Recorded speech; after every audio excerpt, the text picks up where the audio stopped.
Shalom saudara yang dikasihi Tuhan Yesus Kristus, selamat pagi, salam sejahtera buat saudara semua dimanapun saudara berada. Damai dan sukacita oleh Roh Kudus melimpah senantiasa dalam hati dan kehidupan saudara semua. Sebelum kita mendengarkan renungan firman Tuhan, mari sama-sama kita berdoa. Bapa kami yang di surga, Bapa di dalam nama Tuhan Yesus Kristus, kami mengucap syukur untuk segala kemurahan Tuhan, kebaikan-Mu, karya dan kuasa-Mu yang begitu luar biasa Tuhan nyatakan dalam kehidupan kami. Kami alami pertolongan Tuhan, kami alami mujizat Tuhan dalam hidup kami hari demi hari. Saat ini Tuhan kami mau mendengarkan kebenaran firman-Mu. Berbicaralah kepada setiap kami, berikan kami pengertian untuk kami dapat memahami akan firman-Mu. Terima kasih ya Tuhan, dalam nama Tuhan Yesus kami berdoa. Haleluya, amin. Saudara yang dikasih Tuhan, nats Alkitab kita pada saat ini terdapat dalam kitab 1 Samuel pasal 1 sampai pasal yang kedua. Saudara dapat membacanya secara pribadi kemudian melanjutkan renungan ini. Saya akan membacakan 1 Samuel 2 ayat 2 sampai 3. Tertulis demikian.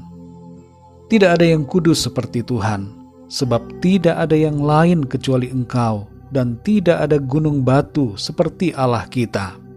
Janganlah kamu selalu berkata sombong, janganlah caci maki keluar dari mulutmu, karena Tuhan itu Allah yang Maha Tahu, dan oleh Dia perbuatan-perbuatan diuji. Saudara yang dikasih Tuhan, jangan berhenti berharap kepada Tuhan. Sekalipun tidak ada dasar untuk berharap, tapi tetaplah berharap, karena Tuhan Maha Kuasa dan sanggup melakukan segala perkara. Ayat-ayat yang baru kita dengar merupakan bagian dari puji-pujian Hana kepada Tuhan, karena Tuhan telah menyatakan kuasa dan pertolongannya atas hidup Hana. Hana mengalami pertolongan Tuhan yang begitu luar biasa. Di usianya yang tidak muda lagi, ia akhirnya mempunyai anak yang sudah lama dirindukannya.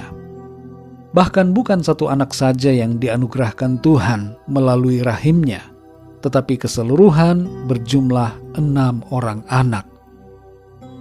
Saudara yang dikasih Tuhan, kalau kita membaca nats ini, 1 Samuel pasal 1 sampai pasal 2, maka ada rema yang merupakan pesan luar biasa yang kita dapatkan dari kisah Hana. Yang pertama, saudara, jangan putus asa dalam berdoa, meskipun jawaban Tuhan begitu lama. Tahun demi tahun, Hana datang ke bait Tuhan dan berdoa memohon belas kasihan-Nya. Semangatnya tidak memudar sampai ia mengalami jawaban Tuhan. Saudara yang terkasih, kadangkala Tuhan izinkan kita mengalami kesukaran atau kesulitan yang begitu lama. Maksudnya adalah supaya kita kuat dalam iman dan semakin mengenal Tuhan secara pribadi, dan supaya kita dapat melaksanakan kehendak-Nya dalam hidup kita. Mari saudara, bertekun dan sabar, serta tidak jemu-jemu dalam berdoa kepada Tuhan. Yang kedua, saudara, tetaplah berharap sekalipun tidak ada dasar untuk berharap. Hana sudah semakin bertambah tua umurnya, dan peluangnya untuk memiliki seorang anak nampaknya semakin kecil, bahkan tidak ada lagi.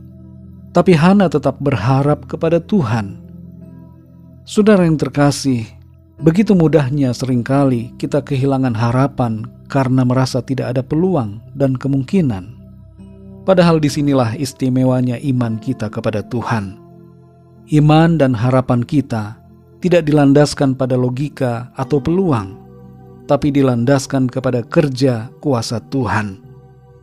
Tuhan Maha Sanggup, karena itu mari kita berharap kepada-Nya. Yang ketiga, saudara, jagalah perkataan mulut kita di hadapan Tuhan. Dalam 1 Samuel 2 ayat yang ketiga tertulis, janganlah kamu selalu berkata sombong, janganlah caci maki keluar dari mulutmu, karena Tuhan itu Allah yang Maha Tahu, dan oleh Dia perbuatan-perbuatan diuji.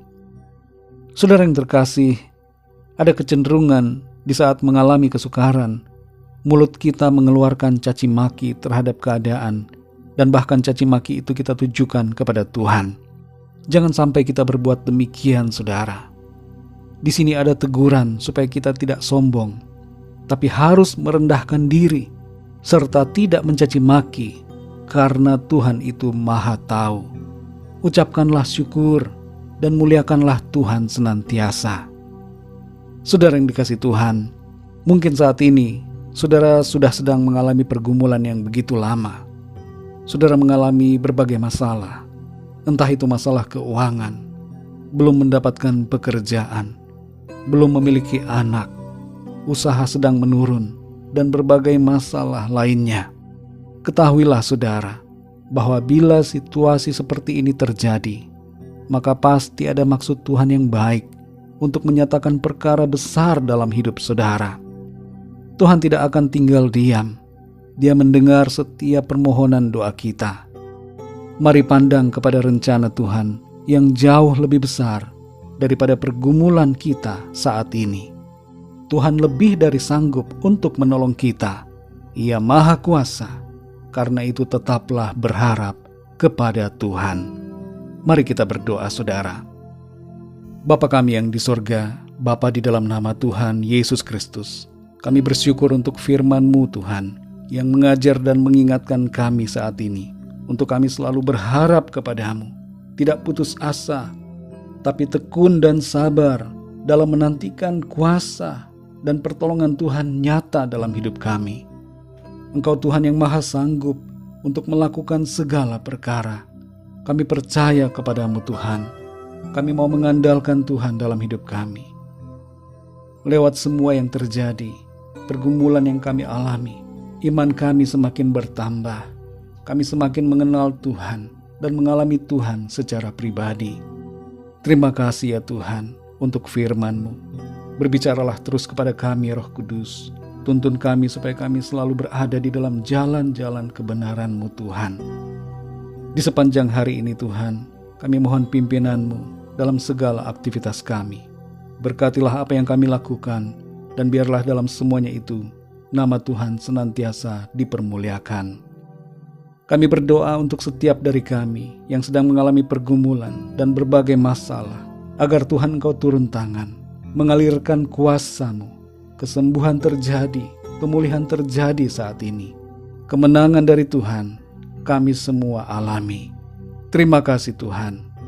Berkat dan damai sejahtera, serta kasih karunia Tuhan, kami terima dengan berlimpah-limpah dalam hidup kami. Terpujilah nama-Mu ya Bapa, dalam nama Tuhan Yesus Kristus, Tuhan dan Juru Selamat kami berdoa dan mengucap syukur. Haleluya, amin. Puji Tuhan saudara yang dikasihi Tuhan, saya percaya firman Tuhan menjadi berkat dan kekuatan buat saudara semua, dan Roh Kudus akan menolong saudara untuk lebih lagi memahami kebenaran firman Tuhan. Tuhan Yesus memberkati saudara semua. Sampai jumpa dalam renungan yang berikutnya. Haleluya.